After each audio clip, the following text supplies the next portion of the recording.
എനിക്കതിപ്പോ hair സെറ്റിങ്സും ആ ഗ്ലാസ്സും ഒക്കെ ആണെന്ന് തോന്നുന്നു. ഒരു 80s മമ്മൂക്കേന്റെ ഒരു ഫീല് തരുന്നത്. മലയാള സിനിമയിലേക്ക് ഒരു സൂപ്പർ സ്റ്റാർ ആയിട്ട് വന്നത് ഞാൻ മാത്രമേ. എല്ലാരും കാണുമ്പോൾ ചോദിക്കാറുണ്ട് ഇവനാണോ മമ്മൂട്ടി.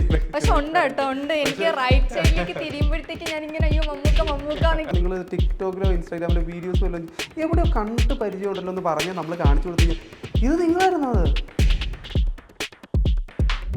ഷൂട്ടിംഗ് ഒക്കെ കഴിഞ്ഞ് ലൊക്കേഷനിൽ നിന്ന് പുറത്തിറങ്ങിയതിന് ശേഷം എപ്പോഴെങ്കിലും മമ്മൂക്ക് നടക്കുന്നത് പോലെ നടക്കുകയോ അറിയാണ്ട് അങ്ങനെ എന്തെങ്കിലും? സ്വന്തമായിട്ടുള്ള ഇഷ്ടത്തിനാണെങ്കിൽ നമുക്ക് എന്ത് വേണമെങ്കിലും ചെയ്യാം. നമുക്ക് കൈയുടെ ആക്ഷനോ അതീ പോകുന്ന അങ്ങനെ ഇങ്ങനെ നമുക്ക് ചോദിക്കാൻ പറ്റും. മമ്മൂക്ക ഫാനാണോ ചോദിക്കരുത്. ആസിഫിക്കൊക്കെ എന്താ പറഞ്ഞേ? ഹിറാബൈ ഞാൻ മമ്മൂക്കനെ വിട്ടു നീ ആയിട്ട് ചെയ്യുന്ന പറയും. കളിയാക്കലിൽ ഇരിക്കുകയാണല്ലോ ഒരുപാട്. രേഖാചിത്രം കണ്ടപ്പോൾ മുതൽ ഏറ്റവും കൂടുതൽ സംസാര വിഷയമായത് മമ്മൂക്കയുടെ എ ആയിരുന്നു. ആ എയുടെ പിറകിലോ ട്വിങ്കിൾ സൂര്യയും. ഇന്ന് ഫിലിമി ബീച്ചിനൊപ്പമുള്ളത് ട്വിങ്കിൾ സൂര്യയാണ്. ഹലോ. ഹായ്. അപ്പോൾ മമ്മൂക്കയുടെ എ വന്നു, എല്ലാവരുടെയും മനസ്സ് കീഴടക്കി. ശരിക്കും അഭിനയ രംഗമായിട്ട് എന്തെങ്കിലും ബന്ധം ഉണ്ടായിരുന്നോ നേരത്തെ? നേരത്തെ ഞാൻ അഭിനയിക്കുന്നുണ്ടായിരുന്നു. കാരണം എന്ന് വെച്ചാൽ നേരത്തെ സീരിയൽ, സിനിമ ഇതിലൊക്കെ ഞാൻ അഭിനയിച്ചുകൊണ്ടിരുന്നത്. കാരണം എന്ന് വെച്ച് കഴിഞ്ഞാൽ ലുക്മാൻ്റെ കൂടെ ഒരു നെഗറ്റീവ് ക്യാരക്ടറായിട്ട് ഞാനൊരു സിനിമ ചെയ്തുകൊണ്ടിരിക്കുന്നതിന് മുമ്പായിട്ട് പടം എന്തോ ഫ്ലോപ്പായി പോയി. എന്നിരുന്നാലും അഭിനയം പിന്നെ തുടർന്നു. നാടകത്തിലൊക്കെ ചെയ്യുന്നുണ്ടായിരുന്നു, പിന്നെ അതുപോലെ സീരിയലൊക്കെ ചെയ്യുന്നുണ്ടായിരുന്നു. അതിന് ശേഷമാണ് ഞാനിപ്പോൾ ഇതിനകത്തേക്ക് വന്നത്. ഇൻസ്റ്റാഗ്രാം വീഡിയോസാണ് കൂടുതലായിട്ട് ഇതിന് പ്രചോദനമായിട്ട് വരാൻ കാരണം. അപ്പോൾ റീൽസ് കണ്ടാണ് കോണ്ടാക്ട് ചെയ്തതെന്ന് പറഞ്ഞു. അപ്പോൾ അത് കോണ്ടാക്ട് ചെയ്തപ്പോഴത്തേക്കും വരാൻ എന്താണ് കാരണമായത്? അങ്ങനെ സംശയമൊന്നും തോന്നിയില്ല വരണോ വേണ്ടയോ? കാരണം നമ്മുടെ മുഖമല്ല കാണുന്നത്, വേറൊരാൾക്ക് വേണ്ടിയിട്ട് നമ്മൾ ചെയ്യുന്നതാണ്. അപ്പൊ അങ്ങനത്തെ ഒരു തോട്ടം എന്തെങ്കിലും ഉണ്ടായിരുന്നോ, വരണോ വേണ്ടയോ? എനിക്ക് ഈ സംഭവം ചെയ്യുന്നതോടുകൂടി ഭയങ്കര ഒരു ബുദ്ധിമുട്ടായിരുന്നു. കാരണം നമ്മൾ നമ്മുടേതായിട്ടുള്ളൊരു മുഖം വെച്ച് നമ്മൾ എന്തെങ്കിലും ചെയ്യുന്നതിന് ആൾക്കാർക്ക് അങ്ങനത്തെ ഒരു നെഗറ്റീവ് കമന്റ് ഇടുന്ന ഒന്നുമില്ല. പക്ഷെ നമ്മൾ ലോകം കണ്ട ഏറ്റവും വലിയൊരു നടനെ നമ്മൾ അങ്ങനെ ചെയ്യുമ്പം അതിനകത്ത് എത്രയൊക്കെ മോശമായി കഴിഞ്ഞാൽ ഭയങ്കരമായിട്ടുള്ള കമൻറ്റ്. അത് മോശമായാലും നന്നായാലും ചിലപ്പോൾ മോശം കമൻറ്റ് വരാൻ എനിക്കറിയില്ല. പക്ഷെ എന്നിരുന്നാലും മോശമായി കഴിഞ്ഞാൽ നല്ലോണം നല്ല കമൻറ്റ് വരും. എനിക്ക് കേരളത്തിൽ നിൽക്കാൻ പറ്റാത്തൊരവസ്ഥയായിട്ട് വരും. വെറുതെ വിടില്ല, അതെനിക്ക് 100% ഉറപ്പാണല്ലോ. അപ്പോൾ അതൊക്കെ മുന്നിൽ കണ്ടുകൊണ്ടാണ് നമ്മളിത് ചെയ്യേണ്ടിയിരിക്കുന്നത്. പിന്നെ തന്നെയല്ല, നേരത്തെ ഞാൻ ഈ ടി വിയിൽ ഷോസൊക്കെ ഉണ്ടല്ലോ, അതിനിപ്പോൾ 1-2 ഷോസിനൊക്കെ ഞാൻ പോകുമായിരുന്നു. പിന്നെ അത് ഒട്ടും എനിക്ക് ആപ്റ്റാകുമെന്ന് എനിക്ക് തോന്നിയില്ല. കാരണം ശരീരഭാരം കൊണ്ട് എനിക്ക് ഒട്ടും അത് ശരീരം വെച്ചാൽ അത്ര ഒരു നല്ലൊരു ശരീരമല്ല. അദ്ദേഹത്തിൻ്റെ ശരീരമൊക്കെ നമുക്ക് അറിയാവുന്നതാണല്ലോ. അപ്പോൾ അദ്ദേഹത്തിൻ്റെ അത്ര ഒരു നല്ല ശരീരമൊന്നും അല്ലായിരുന്നു. അപ്പോൾ അതുകൊണ്ട് തന്നെ എനിക്കത് ഭയങ്കര ബുദ്ധിമുട്ടായിരുന്നു. കാരണം എനിക്ക് തന്നെ കാണുമ്പോൾ എനിക്ക് ഭയങ്കര ബോറായിട്ട് തോന്നിയിരുന്നു. അതുകൊണ്ട് ഞാൻ എന്നെ വിളിക്കുമ്പോൾ ഞാൻ പറയും എന്നെ വിളിക്കണ്ട, വേറെ ഒന്നും കൊണ്ടല്ല, എനിക്കത് ശരിയാവില്ല. ഉണ്ട്. മിമിക്രി അല്ല കേട്ടോ, നമ്മൾ ഈ ഫേസ് വെച്ചിട്ട് ഈ നമ്മൾ എന്താ പറയുക ടിക്ടോക്ക് വീഡിയോസും അല്ലെങ്കിൽ ഇൻസ്റ്റാഗ്രാമിലെ വീഡിയോസൊക്കെ കണ്ടിട്ട് ആൾക്കാർ വിളിച്ചിട്ട് അങ്ങനെ അത് മഴവിൽ മനോരമയിലൊക്കെ നമ്മൾ ചെയ്തിട്ടുണ്ട്. സി കേരളം, മഴവിൽ മനോരമ ഇവിടെയൊക്കെ ചെയ്തിട്ടുണ്ട്. പക്ഷെ അത് അത്ര ഒരു ബെറ്റർ ആയിരുന്നില്ലെന്ന് എനിക്ക് തോന്നുന്നു. കാരണം വെച്ചാൽ അതുകൊണ്ട് തന്നെ ഞാൻ ആരോടും പറയാറില്ല ഈ സംഭവം ഉണ്ടെങ്കിൽ തന്നെ. ഞാൻ ആരോടും പറയാറില്ല അതീ പോയി കാണണോട്ടൊന്നും ഞാൻ പറയില്ല. കാരണം അതിൻ്റെ ഒരു നെഗറ്റീവ് കമന്റ് കേൾക്കാനും താങ്ങാനുള്ള ശക്തി എനിക്കില്ല. അതുകൊണ്ട് ഞാൻ പറയാറില്ല അതിനെക്കുറിച്ച്. ഈ വഴിയിലൊക്കെ ഇറങ്ങുമ്പോഴത്തേക്കും മമ്മൂക്കായിട്ട് സാദൃശ്യമുണ്ട് അങ്ങനത്തെ കമന്റ്സ് എന്തെങ്കിലും? ഇതുവരെ അങ്ങനെ കേട്ടിട്ടില്ല. ഇല്ല. കാരണം വെച്ചാൽ നമ്മൾ റിയൽ ലൈഫിൽ അങ്ങനെയൊന്നും അല്ല. റിയൽ ലൈഫിൽ നമ്മൾ നമ്മുടേതായിട്ടുള്ള ഒരു സ്റ്റൈൽ തന്നെ ഉള്ളൂ. റിയൽ ലൈഫിൽ നമ്മളിതൊന്നും കണ്ടു കഴിഞ്ഞാൽ ആരും അറിയത്തോലുമില്ല. നമ്മൾ ചിലപ്പോൾ ബൈ ചാൻസിൽ ആരെങ്കിലും ചോദിക്കുവാണ് നിങ്ങൾ ടിക്ടോക്കിലോ ഇൻസ്റ്റാഗ്രാമിലോ വീഡിയോസോ എല്ലാം എവിടെയോ കണ്ട് പരിചയമുണ്ടല്ലോ എന്ന് പറഞ്ഞാൽ നമ്മൾ കാണിച്ചു കൊടുത്തു കഴിഞ്ഞാൽ ഇത് നിങ്ങളായിരുന്നു അത് എന്ന് പറഞ്ഞ് പിന്നെ അവരെ പ്രൊഫൈലും കൂടെ ഞാൻ പരിചയപ്പെടുത്തി കൊടുക്കേണ്ടി ഞാനെന്ന് അറിയുന്നെങ്കിൽ അതുകൊണ്ട് അത്രേ ഉള്ളൂ എനിക്ക്.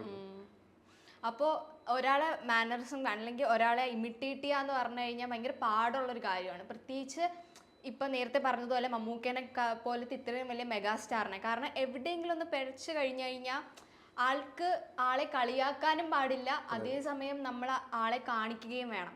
അപ്പോൾ അത് നല്ല ചാലഞ്ചിങ് ആയിരുന്നില്ല അങ്ങനത്തെ ഒരു സംഭവത്തിലേക്ക് വരാൻ? കാരണം ആദ്യത്തെ ഷോട്ടിൽ ഇറങ്ങുമ്പോൾ തന്നെ എല്ലാവരുടെയും മനസ്സിൽ ഇത് മമ്മൂക്കയാണ് എന്നുള്ള ഒരു ഇതുണ്ടായിരുന്നു. അത് കാണുന്ന ആൾക്കാരെ പ്രതീക്ഷ കൂട്ടിയിരുന്നു. അപ്പൊ അതിന്റെ തയ്യാറെടുപ്പുകളും ബാക്കി കാര്യങ്ങളൊക്കെ നമുക്കൊന്നാണ് നമ്മൾ നല്ല പേടിയോടുകൂടിയായി സംഭവം നമ്മളെ സമീപിച്ചത്. കാരണം 1-2 ആളുകൾ കാണുന്നതല്ല, ലോകം മുഴുവൻ കാണുന്നൊരു സിനിമയായിരിക്കും ഇത്. കാരണം വെച്ച് കഴിഞ്ഞാൽ സിനിമ എനിക്കൊന്നാമത്തെ കാര്യം ചെറുപ്പത്തിലോട്ട് സിനിമയിൽ അഭിനയിക്കുക എന്ന് ഭയങ്കര ഒരു താല്പര്യമുള്ള ഒരാളായിരുന്നു. കാരണം വെച്ചാൽ ഭയങ്കര മോഹമായിരുന്നല്ലോ സിനിമയിൽ അഭിനയിക്കുക എന്നുള്ളത്. അതുകൊണ്ടാണ് അഭിനയം പഠിക്കാൻ വേണ്ടിയിട്ട് നാടകവും കാര്യങ്ങളൊക്കെ ചെയ്തുകൊണ്ടിരുന്നത്. അപ്പോൾ അതുകൊണ്ട് തന്നെ എനിക്ക് ഭയങ്കര പേടിയായിരുന്നു ഇതിനെ സമീപിക്കാനായിട്ട്. പ്രത്യേകിച്ച് നമ്മളായിട്ട് അഭിനയിക്കുന്നത് നമുക്ക് കുഴപ്പമില്ല. പക്ഷേ ഈ അതുപോലെ തന്നെ മമ്മൂട്ടി സാറിന് നമ്മൾ ചെയ്യാന്ന് പറഞ്ഞാൽ അത് ഭയങ്കര വലിയൊരു കാര്യമായിട്ട് ഒരു വലിയൊരു ചുമതലയായിട്ടായിരുന്നു എനിക്ക് തോന്നിയത്. പക്ഷേ എന്നിരുന്നാലും എനിക്ക് നടക്കുകയാണെന്ന് എനിക്ക് 100% ഉറപ്പായിരുന്നു ആദ്യം തന്നെ. അപ്പം ഞാനതുകൊണ്ട് തന്നെ ജോബിൻ സാറിനെ പോയി കണ്ടു. അദ്ദേഹം പറഞ്ഞു കുഴപ്പമില്ല, ഈ ബോഡി വെയിറ്റ് ഒന്ന് കുറച്ചിട്ട് നമുക്ക് ചെയ്ത് നോക്കാം, എങ്ങനെയുണ്ടെന്ന് നോക്കാം എന്ന് പറഞ്ഞു. ശരി, അങ്ങനെ ആകാമെന്ന് കരുതിയിട്ട് ആ ഒരു കോൺഫിഡൻസോട് കൂടി ഞങ്ങൾ ചെന്ന് ചെയ്ത് ശരിക്കും ബോഡിയൊക്കെ കുറച്ച് വന്ന് നടക്കാനൊക്കെ അത്യാവശ്യം മറ്റൊരാളെ വെച്ച് പഠിച്ച് അദ്ദേഹം നടക്കുന്ന പോലെയൊക്കെ കാണിച്ച് അപ്പോൾ അദ്ദേഹത്തിന് വലിയ ഇഷ്ടപ്പെട്ടു. ജോബിൻ സാറിന് ഇഷ്ടപ്പെട്ടു. പിന്നെ ഇതിനകത്ത് വലിയൊരു കാര്യം എന്താണെന്ന് വെച്ച് കഴിഞ്ഞാൽ സാറിനെ കാണിക്കണമല്ലോ. ആദ്യമേ മമ്മൂട്ടി സാറിനെ കാണിച്ചെങ്കിൽ ഇത് ഓക്കെ ആയെങ്കിൽ ബാക്കിയുള്ള കാര്യങ്ങൾ നടക്കുള്ളൂ. അപ്പോൾ അതൊരു വലിയൊരു ഇതായിരുന്നു. കാരണം വെച്ച് കഴിഞ്ഞാൽ ആ ഒരു സമയമായപ്പോഴത്തേന് സാറിനെ കാണിച്ച് സാർ ഓക്കെ പറഞ്ഞ് സംഭവം റെഡി ആയത്. അല്ലെങ്കിൽ ഈ പടമില്ല എന്ന് നേരത്തെ ജോബിൻ സാർ പറഞ്ഞ പോലെ പടമില്ല അല്ലെങ്കിൽ. അപ്പോൾ ഇത്രയും ഒരു നടന്റെ ഡ്യൂപ്പ് ചെയ്തതിൽ ഇത്രയും കൂടുതൽ സ്വീകാര്യത കിട്ടിയ വേറൊരു വ്യക്തിയില്ല. കാരണം ഇത് ചെയ്യുമ്പോഴത്തേക്കും കൂടുതലും കളിയാക്കലുകളും അല്ലെങ്കിൽ മമ്മൂക്കനെ മുന്നേ ഡ്യൂപ്പ് ചെയ്തിട്ടുള്ളവർക്കും കളിയാക്കലുകളാണ് കൂടുതൽ കിട്ടിയിട്ടുള്ളത്. ഇത്രയും സ്വീകാര്യത കിട്ടുന്നതിൽ എന്താ ഫീൽ ചെയ്യുന്നത്? ഉയ്യോ, ഭയങ്കര സന്തോഷമല്ലേ. കാരണം എന്ന് വെച്ചാൽ ഒരു അവാർഡ് കിട്ടുന്നേക്കാളും വരുന്നത് ഇനിയിപ്പോൾ ഒന്നും വേണ്ടി വരില്ല. കാരണം എന്ന് വെച്ചാൽ ആദ്യ സമയത്തൊക്കെ നമ്മളിത് ചെയ്യുമ്പോൾ ആരും അറിഞ്ഞു പോയില്ലല്ലോ. കാരണം വെച്ചാൽ എല്ലാവരും AI ആണെന്നാണ് കരുതിക്കൊണ്ടിരുന്നത്. അപ്പോൾ അതിനകത്തൊക്കെ ചെറിയൊരു വിഷമം ഉണ്ടായിരുന്നു. കാരണം വെച്ചാൽ മറ്റൊന്നുമില്ല, നമ്മളെക്കുറിച്ച് ആരും പറയുന്നില്ല അതിനകത്ത്. AI ആണ് ഫുള്ള്. ഇപ്പം ഞാൻ പറഞ്ഞാൽ ആരും പറഞ്ഞു ഞാൻ പറഞ്ഞാൽ വിശ്വസിക്കില്ല. ഇപ്പോൾ ആരെങ്കിലും പറയുവാണ് ഞാനത് ചെയ്തതെന്ന് പറഞ്ഞാൽ ആരും വിശ്വസിക്കില്ല. പോടാ അവിടുന്ന്, അത് നീയൊന്നുമല്ല ഇത്, അത് AI തന്നെയാണെന്നേ പറയുള്ളൂ. പക്ഷെ അത് കറക്റ്റ് സമയത്ത് അത് പറഞ്ഞു തോന്നുന്നു. കാരണം ഇത്രയും അധികം റീച്ച് കിട്ടാൻ വേണ്ടിയിട്ട് കറക്റ്റ് സമയത്ത് അത് പറഞ്ഞു. അതെ. എല്ലാവർക്കും അതുകൊണ്ട് എല്ലാവരും അറിഞ്ഞു, എല്ലാവർക്കും അറിയാം. അങ്ങനെ ഒരുപാട് ജൂനിയർ ആർട്ടിസ്റ്റുകളൊക്കെ ഉണ്ടായിരുന്നല്ലോ, എസ്പെഷ്യലി ആ സീനുകളില്. അപ്പൊ ആരെങ്കിലും വന്നിട്ട് മമ്മൂക്കയാണ് അങ്ങനെ പെട്ടെന്ന് അങ്ങനെ പറയുന്നത് ഒരുപാട് ആൾക്കാർക്ക് അറിയത്തില്ല ഇത് എങ്ങനെ ചെയ്യുന്നത്. എന്താ വെച്ച് കഴിഞ്ഞാൽ AI ആണെന്നറിയാം ചിലർക്ക് മാത്രം. ചിലർ ഉദ്ദേശിക്കുന്നത് മമ്മൂട്ടി സാറ് വരും, അതായത് നമ്മൾ ഡൂപ്പായിട്ട് ചെയ്യുന്നു, സാറ് വരും. അപ്പോൾ സാറിനെ കാണാൻ വേണ്ടിയിട്ട് ഒരുപാട് ആൾക്കാർ അവിടെ വന്നിട്ടുണ്ടായിരുന്നു. ഇതിനകത്ത് ഞാൻ മാത്രമേ ഉള്ളൂ. അപ്പോൾ ഇയാൾ ആരാന്നൊക്കെ ചോദിക്കും. അപ്പോൾ നമ്മൾ പറയും മമ്മൂക്കയായിട്ട് ഇതിനെ വേഷം ഇടുന്ന ആളാന്ന് നമ്മൾ പറയും. അപ്പോഴത്തേന് അവരുടെയൊക്കെ നോട്ടം കാണണം, നീ ആണെന്നുള്ള രീതിയിലൊക്കെ ഒരു നോട്ടം ഉണ്ട് അവരുടെ. ഇതാണ് ഇവനെയൊക്കെ ആരോ മമ്മൂട്ടിയുടെ അടുത്തുള്ള നോട്ടമൊക്കെ ഉണ്ട്. അത് കാണുമ്പോൾ നമുക്ക് ഭയങ്കര ചമ്മല, ഈശ്വര പാളിയോ എന്നൊക്കെ ഓർക്കും. പിന്നെ അത് കേട്ടൊരു പ്രശ്നമല്ലാണ്ടാവും. അങ്ങനെ പിന്നെ എല്ലാവർക്കും കുറേ പേർക്കൊക്കെ അറിയാം. കാരണം AI-ലാണ് ചെയ്യുന്നത്. കാരണം അവർ ഇന്ത്യൻ ടൂ വന്ന് ഇറങ്ങിയിട്ടുള്ളൂ. ബാക്കി അതിന് മുമ്പ് ഷൂട്ടിങ്ങിന്റെ സമയത്ത് ഇറങ്ങിയിട്ടുണ്ടോ? ഇല്ല, ഷൂട്ടിങ്ങിന്റെ സമയത്തല്ല, അത് കഴിഞ്ഞതിന് ശേഷം ഇറങ്ങിയത് ഇന്ത്യൻ ടൂ ഇറങ്ങിയത്. അതിന് മുമ്പൊക്കെ കണ്ടിട്ടുണ്ടാവായിരിക്കും മിക്കവാറും. AI-ൽ വെച്ചിട്ടൊക്കെ ആപ്ലിക്കേഷനിലൊക്കെ കണ്ടിട്ടുണ്ടാവായിരിക്കും മിക്കവാറും. അതുകൊണ്ട് തന്നെ AI-ൽ എന്ന് വെച്ച് കഴിഞ്ഞാൽ ഫേസ് അങ്ങനെ ചെയ്യുന്നു, ബാക്കി ഫുൾ ബോഡി അങ്ങനെ അല്ല എന്നൊക്കെ ചിലർക്കറിയാം. ചിലർ ഫുൾ ബോഡിയും അങ്ങനെ തന്നെയാണെന്ന് കരുതിക്കൊണ്ടിരിക്കുന്നതാണ്. അതുകൊണ്ട് നമ്മളൊരു എന്താ പറയുക, ചെറിയൊരു ഇത് മാത്രം, ഒരു ആളെ കാണിക്കാൻ പറ്റുന്ന സംഭവം മാത്രമേ എല്ലാവരും കരുതിയിട്ടുള്ളൂ അന്ന് വന്ന ആളുകളിൽ. അപ്പോൾ സിനിമ മനസ്സിൽ ആഗ്രഹം ഉണ്ടെന്ന് പറഞ്ഞു. ഇനി സ്വന്തം രൂപത്തിൽ അല്ലെങ്കിൽ സ്വന്തം ട്വിങ്കിൾ സൂര്യയായിട്ട് ഒരു ഫിലിം ചെയ്യാൻ ആഗ്രഹം കാണില്ല? കാരണം കമന്റ്സിലെല്ലാം വരുന്നത് ഉറപ്പായിട്ടും ഇനി സിനിമയിൽ വരണം എന്നാണ്. ആഗ്രഹമുണ്ട്, നമുക്ക് ആഗ്രഹമുണ്ട്, സിനിമ ചെയ്യുന്നുണ്ട്, ആഗ്രഹമുണ്ട്. എങ്ങനെ കോണ്ടാക്ട് അങ്ങനെ എന്തെങ്കിലും വന്നായിരുന്നോ? കുറേ പേര് വിളിച്ചിട്ടുണ്ട്, അങ്ങനെ വിളിച്ചിട്ടുണ്ട്. ഇപ്പം ചെയ്തുകൊണ്ടിരിക്കുന്നുണ്ട് സിനിമ. മമ്മൂക്കേൻ്റെ രൂപമായിട്ട് ചെയ്തിട്ട് ഒരുപാട് പ്രശംസ കിട്ടി. അപ്പോൾ മമ്മൂക്കയുടെ സൈഡിലൊന്നും എന്തെങ്കിലും കോളോ അല്ലെങ്കിൽ എന്തെങ്കിലും ഇന്ററാക്ഷനോ അങ്ങനെ എന്തെങ്കിലും ഉണ്ടായോ? സാറിനെ നമ്മളെപ്പോഴും കാണുന്നതാണ്. കാരണം എന്ന് വെച്ചാൽ നമ്മളെപ്പോഴും സെറ്റിൽ വെച്ച് സാറിനെ കാണുന്ന. സാറിന് എന്നെ അറിയാം, എനിക്ക് പിന്നെ സാറിനെ അറിയാം. മമ്മൂക്കയായിട്ട് ചെയ്തിട്ട് ഞങ്ങൾ എപ്പോഴും സാറിനായിട്ട് ഞാൻ എപ്പോഴും കാണുന്നതാണ്. പിന്നെ തന്നെയല്ല, അങ്ങനത്തെ ഒരു ഇതിലല്ല നമ്മൾ എപ്പോഴും കണ്ട് ഓരോ ഇതൊക്കെ ചെയ്യുന്നതാണ്. അതുകൊണ്ട് കുഴപ്പമില്ല. പിന്നെ തന്നെയല്ല, ഇത് കഴിഞ്ഞതിന് ശേഷം ഞങ്ങളുടെ ഇപ്പോൾ ഇത് നടന്നുകൊണ്ടിരിക്കുന്നുണ്ട്. അപ്പോൾ അത് കഴിഞ്ഞതിന് ശേഷം സാറിനെ കാണാനായിട്ടുള്ളൊരു അവസരം കിട്ടിയിട്ടില്ല ഇതുവരെ. അപ്പോൾ ഫിലിമിലൊക്കെ അഭിനയിച്ചു. സ്വന്തം മുഖമെന്ന് പറയാൻ പറ്റില്ല, എന്നാലും സ്വന്തമായിട്ട് സ്ക്രീനിൽ ട്വിങ്കിൾ സൂര്യനെ കണ്ടു. ഇനി കൂടുതൽ സ്ക്രീനിലേക്ക് വരാൻ ആഗ്രഹമുണ്ടോ? ഇത് ഈ റൂട്ട് പാഷനായിട്ടാണോ അതോ കരിയർ ആയിട്ടാണോ കൊണ്ടുപോകാൻ ആഗ്രഹിക്കുന്നത്? സിനിമയിൽ വരിക എന്ന് തന്നെ വലിയൊരു കാര്യമാണ്. കാരണം നമ്മളെപ്പോലെ ആരുമായിട്ട് പറ്റി പരിചയമൊന്നുമില്ല. നമുക്ക് സിനിമയിൽ അഭിനയിക്കുന്ന അല്ലെങ്കിൽ സിനിമയിൽ അഭിനയിക്കുന്ന ആഗ്രഹം ഉണ്ടെങ്കിൽ തന്നെ ഇതിൽ ഉള്ള ആളുകളുമായിട്ട് നമുക്ക് വലിയ പരിചയമില്ല. ഇങ്ങനെയാണ് ഒരു പരിചയം ആയി വരുന്നത്. ഇപ്പോൾ അത്യാവശ്യം നമ്മളിപ്പോൾ ഏത് സെറ്റിൽ കയറി ചെന്നാലും ഒരാളെങ്കിലും നമ്മളെ അറിയാവുന്ന ആൾക്കാരുണ്ടാവും. അപ്പോൾ നമ്മൾ ചെല്ലുമ്പോൾ തന്നെ അവർക്ക് അറിയാം രേഖാചിത്രത്തിൽ ചെയ്തേക്കുന്ന ആളല്ലെന്ന് ചോദിക്കും. ഇപ്പോൾ ചോദിക്കാറുണ്ട്. നേരത്തെയും അതുപോലെ തന്നെ ഈ സിനിമ ചെയ്തുകൊണ്ടിരുന്നപ്പോൾ ഒരുപാട് ടെക്നീഷ്യന്മാരും അതുപോലെയുള്ള ആൾക്കാരും എല്ലാവരുമായിട്ട് നല്ല കമ്പനിയാണ്, നല്ല പരിചയമുണ്ട്. അപ്പോൾ ഇനിയിപ്പം വരുന്നതായിരിക്കാം ഈ അവസരങ്ങളായിട്ട് വരുന്നത്.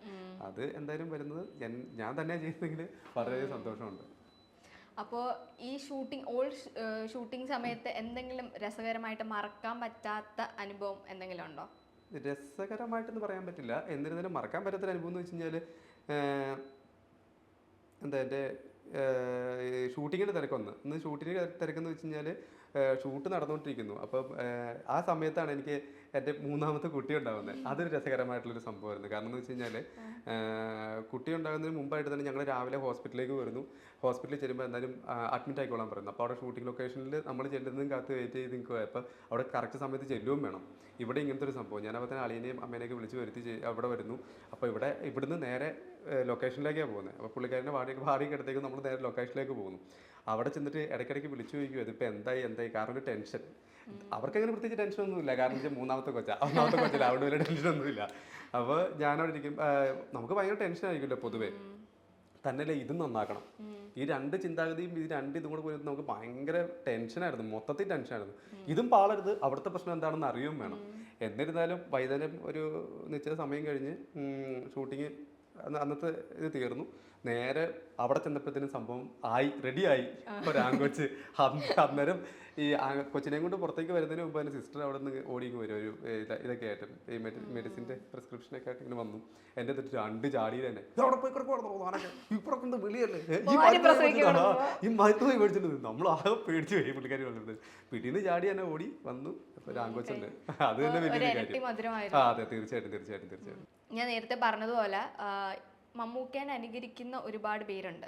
അതിൽ അത്യാവശ്യം പ്രമുഖ നടന്മാരുൾപ്പെടെ ടിനി ടോം ഉൾപ്പെടെ ചെയ്യുമ്പോഴത്തേക്കും സാധാരണ കൂടുതൽ കളിയാക്കലുകളാണ് കിട്ടുന്നത്. ഇത്രയും സീരിയസ് ആയിട്ട് ഒരാൾ അനുകരിച്ച് അല്ലെങ്കിൽ ബോഡി ലാംഗ്വേജ് വെച്ച് ചെയ്തിട്ട് കളിയാക്കലുകൾ കിട്ടാത്ത ഏകൊരു വ്യക്തിയാണ് താങ്കൾ. അതിനെ പറ്റി എന്താ പറയാനുള്ളത്?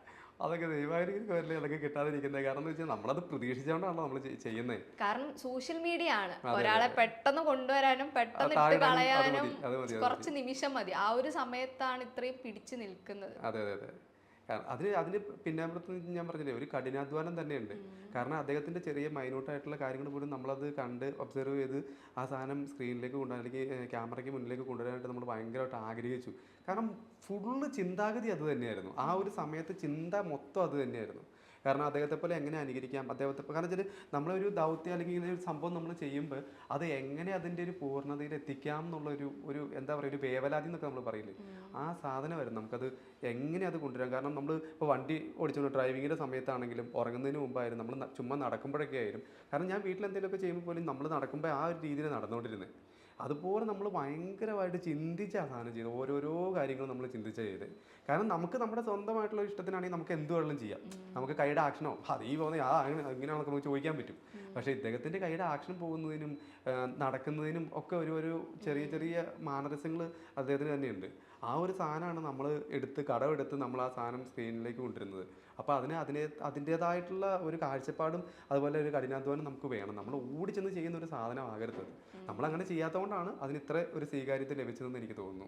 അപ്പോൾ ഇത്രയും ട്രെയിനിങ് എടുത്തിട്ട് ട്വിങ്കിൾ സൂര്യ അല്ല ആ ഷൂട്ടിംഗ് ലൊക്കേഷനിൽ മൊത്തം മമ്മൂക്കയായിട്ടായിരിക്കും ട്വിങ്കിൾ സൂര്യ ഉണ്ടായിരിക്കുന്നത്. അപ്പോൾ ലൊക്കേഷനിൽ ഷൂട്ടിംഗ് ഒക്കെ കഴിഞ്ഞ് ലൊക്കേഷനിൽ നിന്ന് പുറത്തിറങ്ങിയതിന് ശേഷം എപ്പോഴെങ്കിലും മമ്മൂക്ക നടക്കുന്നത് പോലെ നടക്കുകയോ അറിയാണ്ട് അങ്ങനെ സംഭവിക്കാറുണ്ട്. കാരണം വെച്ചാൽ നമ്മൾ അത്രയും നാളും നമ്മളത് കണ്ടിന്യൂ ചെയ്ത് കൊണ്ടുപോകുന്നതല്ലേ. അപ്പൊ ആ ഒരു സമയത്ത് വീണ്ടും നമ്മൾ അങ്ങനെ നടന്നു. അപ്പൊ ഞാൻ കാര്യം കൊണ്ട് ബലം പിടിച്ച് ഇങ്ങനെ അല്ലല്ലോ അവിടെ നടക്കുന്നതെന്നുള്ള രീതി കാണിക്കും. കാരണം എനിക്ക് റിയൽ ലൈഫിൽ ഒരിക്കലും എനിക്ക് താല്പര്യമില്ലാത്തൊരു കേസാണ്. കാരണം എന്ന് വെച്ചാൽ നമ്മൾ മറ്റൊന്നും കൊണ്ടല്ല, നമുക്ക് നമ്മുടേതായിട്ടുള്ളൊരു ശൈലിയിൽ മുന്നോട്ട് പോകണമെന്ന് വലിയ ആഗ്രഹം. പക്ഷേ സാറിൻ്റെ ഒരു സംഭവം കിട്ടിയത് ദൈവാനുഗ്രഹം എന്ന് തന്നെ പറയാം. കാരണം എന്ന് വെച്ചാൽ നമ്മളത് ചെയ്യുന്നുണ്ട്, അത് എല്ലാവർക്കും ഇഷ്ടപ്പെടുന്നുണ്ടെന്ന് വെച്ചാൽ ദൈവത്തിൻ്റെ വലിയൊരു അനുഗ്രഹം തന്നെയായിട്ട് ഞാൻ കണക്കാക്കുന്നത്. അപ്പോൾ ആ സാധനം നമ്മൾ സാറിൻ്റെ സ്ക്രീൻ പ്രസൻസിൽ അതവിടെ തീർന്നു. ഇനി ബാക്കിയുള്ളത് നമ്മുടേതായിട്ടുള്ള രീതിയിൽ ഇനിയിപ്പോൾ വരുമ്പോൾ നമ്മളിപ്പം സാറിൻ്റെതാണെങ്കിൽ വരുന്നെങ്കിൽ നമ്മൾ അങ്ങനെ ചെയ്യും, അല്ലാതാണെങ്കിൽ നമ്മൾ അങ്ങനെ ചെയ്യും. കാരണം വെച്ചാൽ നമുക്ക് അഭിനയം ഒരു ഇതാണ്, കാരണം അഭിനയം ഒരു പാഷനാണ്. അതുകൊണ്ട് തന്നെയാണ് ഞാൻ നേരത്തെ പറഞ്ഞല്ലോ നാടകത്തിലൊക്കെ നാടകത്തിലൊക്കെ ഒരുപാട് കഥാപാത്രങ്ങൾ നമ്മൾ ചെയ്തിട്ടുണ്ട്. അതുപോലെ സീരിയലിലൊക്കെ നമ്മൾ പ്രൊഫഷണൽ നാടകങ്ങളിലൊക്കെ ഒരുപാട് കഥാപാത്രങ്ങൾ ചെയ്തിട്ടുണ്ട്. ഹാസ്യമായാലും അതുപോലെ വില്ലൻ കഥാപാത്രങ്ങളായാലും നായകൻ്റെ റോളായാലൊക്കെ ഒരുപാട് എല്ലാവർക്കും ഭയങ്കര ഇഷ്ടമാണത്. കാരണം നമ്മുടേതായിട്ടുള്ളൊരു ശൈലി ഞാൻ അതിനകത്ത് കൊണ്ടുവരാൻ എനിക്ക് സാധിച്ചിട്ടുണ്ട്. അപ്പോൾ അതുകൊണ്ട് തന്നെ എല്ലാവർക്കും ഭയങ്കര ഇഷ്ടമായിരുന്നു. പിന്നെ അതുപോലെ സീരിയലിൽ വലിയ വേഷമൊന്നുമല്ല, എന്നിരുന്നാൽ പോലും ഒരാൾ പോലും എന്നോട് പറഞ്ഞിട്ടില്ല ആ കാണിക്കുന്നവനാവും മമ്മൂട്ടി വല്ലേ കാണിക്കുന്നത്. ഹെയർ സെറ്റിങ്സും ആ ഗ്ലാസും ഒക്കെ ആണെന്ന് തോന്നുന്നു ഒരു 80s മമ്മൂക്കേന്റെ ഒരു ഫീല് തരുന്നത്. എനിക്ക് നല്ല സാമ്യം തോന്നി. ഞാനിങ്ങനെ അടുത്തിരുന്നിട്ട് ഐ കോണ്ടാക്ട് ഉണ്ടാക്കുമ്പോഴത്തേക്ക് എന്റെ മനസ്സെല്ലാം മമ്മൂക്കന്റെ പഴയ സിനിമകളിലേക്കാ തോന്നുന്നു, ഒരു നോസിന് മുകളിലോട്ടുള്ള ആ ഒരു ഇതില്ല. ഇതെന്നറിയാമോ, ഇപ്പൊ നമ്മളെ കുറിച്ച് ഇപ്പൊ ഈ ഒരു സിനിമയിൽ അല്ലെങ്കിൽ ടിക്ടോക്കിൽ അല്ലെങ്കിൽ ഇൻസ്റ്റാഗ്രാമിൽ ഒന്നും അറിഞ്ഞില്ലെങ്കിൽ ഒരു പക്ഷേ പക്ഷേ ഇങ്ങനെ പറയില്ലായിരിക്കാം. ചിലപ്പോൾ ഈ മനസ്സിലുണ്ടാവുമായിരിക്കാം, അല്ലെങ്കിൽ ഇങ്ങനെ പറയില്ലായിരിക്കും. ഇപ്പം നമ്മളിപ്പോൾ ഒരു സംവിധായകനെ കാണാൻ പോയാലും അദ്ദേഹം ചിന്തിക്കുന്നതെന്നറിയോ, മമ്മൂട്ടി പോലെ കാണിക്കുന്നുണ്ടോ എന്ന് ചിന്തിക്കുള്ളൂ. നമ്മളിപ്പോൾ ഒരു എന്താ പറയുക, ഒരു ഓഡീഷന് പോയിട്ട് നമ്മൾ അവിടെ ചെന്നിട്ട് എന്തെങ്കിലും അഭിനയിക്കാൻ കാണിച്ചു കൊടുത്തു കഴിഞ്ഞാൽ കാണിക്കാൻ പറഞ്ഞാൽ എനിക്ക് ഒരുപാട് അനുഭവം അങ്ങനെ ഉണ്ടായിട്ടുണ്ട്. നമുക്ക് ആ ഒരു മാനറിസം കയറി വരുന്നതല്ല, അവരതിങ്ങനെ ഇങ്ങനെ നോക്കി നിൽക്കും. ചിലപ്പോൾ നോക്കി നിൽക്കുമ്പോൾ ചിലപ്പോൾ മമ്മൂട്ടിയുടെ സംഭവം നമ്മൾ മമ്മൂട്ടി ആയില്ലെങ്കിൽ ഒരു കുഴപ്പമില്ല, നമ്മളോട് ഇങ്ങോട്ട് പറയുള്ളൂ, നീ ചെയ്യുന്നതൊക്കെ മമ്മൂക്കയുടെ ആ ഒരു ലെവൽ വരുന്നുണ്ട് കേട്ടോ, കുഴപ്പമില്ല, അത് സെറ്റാകുന്നത്. ഇത് നമ്മളോട് പറഞ്ഞു, ഓ ഹിറാവൈ ഞാൻ മമ്മൂക്കാനെ വിട്ട് നീ ആയിട്ട് ചെയ്യുന്ന പറയുള്ളൂ. അങ്ങനെ പറഞ്ഞിട്ടുണ്ട് ഒരുപാട് പേര്. പക്ഷെ അത് നമുക്കത് ഗുണമായി. അങ്ങനെ കുറച്ചൊക്കെ ഇങ്ങനെ ഉണ്ടെങ്കിൽ ഇപ്പൊ അത് ഭയങ്കര ഗുണമാണ്. ഇപ്പൊ നമുക്ക് എല്ലാവരും നമ്മളെ അംഗീകരിച്ച് തുടങ്ങിയതാണ്. മമ്മൂക്ക ഫാനാണോ? ഒരുപാട് അല്ലെങ്കിൽ ഒരിക്കലും ഇങ്ങനെ സംഭവിക്കില്ലല്ലോ. മമ്മൂക്ക ഫാനാണ്. മമ്മൂക്കേന്റെ ഇഷ്ടമുള്ള സിനിമ അല്ലെങ്കിൽ ഇഷ്ടമുള്ള ക്യാരക്ടേഴ്സ് അങ്ങനെ എന്തെങ്കിലുമൊക്കെ ഉണ്ടോ? ഒരുപാട് സിനിമകൾ ഇഷ്ടമാണ്. ഏറ്റവും കൂടുതൽ ഇഷ്ടം ഞാൻ നേരത്തെ പറഞ്ഞ കുട്ടേട്ടൻ എന്ന് പറയുന്ന സിനിമയ്ക്ക് എനിക്ക് ഒരുപാട് ഇഷ്ടമാണ്. കുട്ടേട്ടൻ, ദി കിങ്, വാത്സല്യം, അങ്ങനെ ഒരുപാട് പഴയ പടങ്ങൾ ഒരുപാടുണ്ട്. അപ്പൊ ഈ മമ്മൂക്കിന്റെ ഡയലോഗ്സ് വെച്ച് അനുകരിക്കാൻ ശ്രമിക്കുക, അങ്ങനെ എന്തെങ്കിലുമൊക്കെ ചെയ്തിട്ടുണ്ടോ? ഞാൻ ഇൻസ്റ്റാഗ്രാമിലൊക്കെ ഞാൻ ഒരുപാട് ചെയ്തിട്ടുണ്ട് ഡയലോഗ് വെച്ചിട്ട്. ഇപ്പം ചെയ്യാൻ ആഗ്രഹമുണ്ടോ? ഇല്ല, എനിക്ക് അങ്ങനെ ആഗ്രഹമില്ല. നമ്മൾ ഈ ക്യാമറ വെച്ചിട്ട് വെറുതെ നമ്മളിങ്ങനെ കാണിക്കുന്നതല്ലേ ഉള്ളൂ. എന്നാലും ഇഷ്ടമുള്ള ഒരു ഡയലോഗ് ഇങ്ങനെ നമ്മളെല്ലാരും ചോദിക്കരുത്, എനിക്കൊന്നും അറിയില്ല, അതുകൊണ്ട് ഞാൻ പറയാം, ചോദിക്കരുത്. നമ്മൾ മിമിക്രി ചെയ്യില്ല, നമ്മളൊന്നും ഇത് മാത്രമേ ഉള്ളല്ലോ. കാരണം എന്ന് വെച്ചാല് അദ്ദേഹത്തെ പോലെ അനുകരിക്കുന്നത്, ഞാൻ പറഞ്ഞില്ലേ, അദ്ദേഹത്തെ ഒരുപാട് ഒബ്സർവ് ചെയ്തിട്ട് ഇപ്പൊ ചിലപ്പോൾ ഒരു മിമിക്രി ചെയ്യുന്ന ഒരാൾക്ക് ചിലപ്പോൾ അങ്ങനെ ചെയ്യാൻ പറ്റുന്നിരിക്കുന്നത് എനിക്കറിയില്ല. പക്ഷെ എന്നിരുന്നാലും നമ്മൾ അത്രയും കണ്ട് സൂക്ഷ്മമായിട്ട് മനസ്സിലാക്കിയതിന് ശേഷമാണ് പിന്നെ ഇത് ക്യാമറയുടെ മുമ്പിൽ നമ്മൾ ചെയ്യുമ്പം നമുക്ക് പ്രത്യേകത ഉണ്ടായില്ല. കാരണം എന്ന് വെച്ചാൽ നമ്മൾ ജോഫിൻ സാറിന് മുമ്പിൽ എങ്ങനെ കാണിച്ചു കൊടുത്തു, ലൊക്കേഷൻ മാത്രം മാറി, അവിടെ ആ റൂമിൽ കൂടെ നമ്മൾ നടന്ന് കാണിച്ചു, അല്ലെങ്കിൽ നമ്മൾ കൈ പൊക്കി ടാറ്റ കൊടുക്കുന്നു, നമ്മൾ കാണിച്ചു, ഇതെല്ലാം കാണിക്കുന്നതെല്ലാം അതുപോലെ തന്നെ വന്നിട്ട് നമ്മൾ ലൊക്കേഷനിൽ കാണിക്കുന്നു. അതുകൊണ്ട് പ്രത്യേകിച്ച് വേറെ ഒന്നും ചെയ്യേണ്ട വന്നില്ല. അതിപ്പോൾ അവിടെ നിന്ന് പഠിച്ചു, ഇപ്പം അത് എക്സാം എഴുതുന്നില്ല, അവിടെ പുസ്തകത്തിൽ നമ്മൾ നോക്കി പഠിക്കുന്നു, ഇവിടെ അത് അതുപോലെ എഴുതി വെച്ചു. ആ ഒരു സാധനം മാത്രമേ ഉള്ളൂ. അല്ലാണ്ട് നമ്മളിത് ദിനചര്യയിൽ കൂടി ഇതെല്ലാം നമ്മൾ നേരത്തെ തൊട്ട് നമ്മളിതിങ്ങനെ അനുകരിച്ച് അദ്ദേഹം നടക്കുന്ന പോലെയൊക്കെ അനുകരിച്ച് നമ്മൾ ചെയ്തേക്കുന്ന സാധനമല്ല. അവിടെ പോയി പഠിച്ചു, ഇവിടെ വന്ന് എഴുതി, അതേ ഉള്ളൂ, വേറെ ഒന്നുമില്ല അതിനകത്ത്. അങ്ങനെയല്ല ഞാൻ ഉദ്ദേശിച്ചത്, നമ്മളെ എല്ലാവരും മമ്മൂക്കന്റെ പല ഡയലോഗ്സ് ചുമ്മാ പറഞ്ഞ് നടക്കുന്നതാണ്. അപ്പൊ അങ്ങനെ എന്തെങ്കിലും പറയാൻ ആഗ്രഹം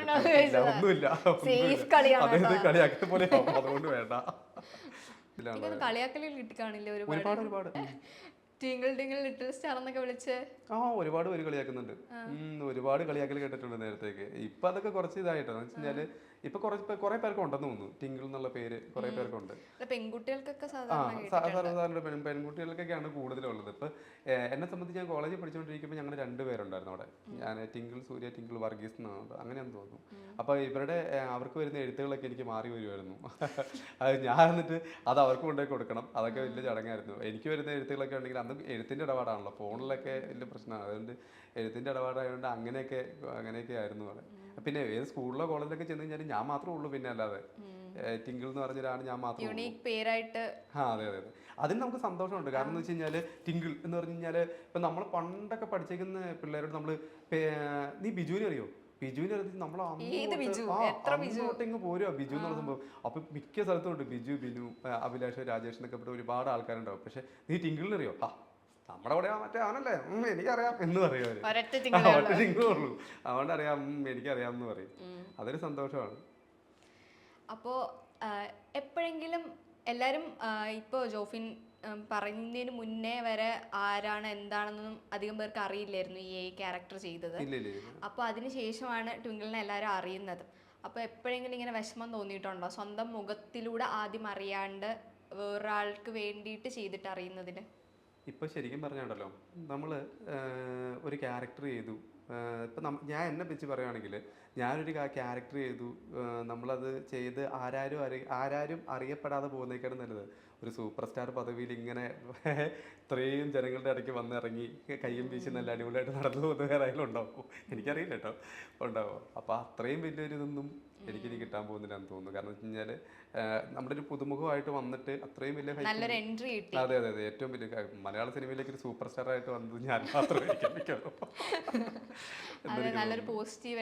അതെ, ഒരുപാട്. കാരണം വെച്ചാൽ അദ്ദേഹത്തെ പോലെ ഒരാളുടെ ഒരു ഡൂപ്പായിട്ട് അങ്ങനെ ഒരു സിനിമയിൽ ചെയ്ത് ഇത്രയും വലിയൊരു പേരെടുക്കാന്ന് പറഞ്ഞാൽ തന്നെ എന്താ പറയാ, ഒരു വലിയൊരു അവാർഡ്. അതിനൊക്കെ ജോഫിൻ സാറിനോടൊക്കെ നമ്മുടെ ഏറ്റവും വലിയ നന്ദിയുണ്ട്. ആസിഫ് അലി, ജോഫിൻ സാറ്, പ്രത്യേകിച്ച് മമ്മൂക്ക സാറ്. ആസിഫിക്കൊക്കെ എന്താ പറഞ്ഞേ, ആസിഫ് അലിനെ ഞാൻ കണ്ടില്ല. കാരണം എന്ന് വെച്ച് കഴിഞ്ഞാൽ അദ്ദേഹം അന്നേരം ആ ഒരു സമയത്ത് കണ്ടില്ല. കാരണം സെറ്റിൽ നിന്ന് ഞാൻ പോയതിനു ശേഷമാണ് അദ്ദേഹം വന്ന് ജോയിൻ ചെയ്യുന്നത്. അതുകൊണ്ട് ഞാൻ അദ്ദേഹത്തെ അനശ്വരൊക്കെ ആയിട്ടായിരുന്നു. അത് തന്നെ. അതുകൊണ്ട് അദ്ദേഹത്തെ കണ്ടില്ല. അന്നേരം ആ സമയത്ത് ഞാൻ കണ്ടില്ല. അതിന് ശേഷം എന്തെങ്കിലും പറഞ്ഞായിരുന്നോ? കുഴപ്പമില്ല. അതായത് എല്ലാവരുടെയും ഒരു നല്ല അഭിപ്രായം ഉണ്ട് എന്തായാലും. അപ്പോൾ സിനിമ ഒരുപാട് ഇഷ്ടപ്പെടുന്ന ആളാണ്, ആഗ്രഹിക്കുന്ന ആളാണ്. ഇത്രയും നല്ല എൻട്രിയോടെ, ഒരു സൂപ്പർ സ്റ്റാർ എൻട്രിയോടെ തന്നെ സിനിമാ മേഖലയിലേക്ക് കടന്നു വന്നു. ഇനിയും ഒരുപാട് നല്ല സിനിമകൾ ചെയ്യാൻ കഴിയട്ടെ എന്നും എല്ലാ ആഗ്രഹങ്ങളും സാധിക്കട്ടെ എന്നും വിഷ് ചെയ്യുന്നു. Thank you.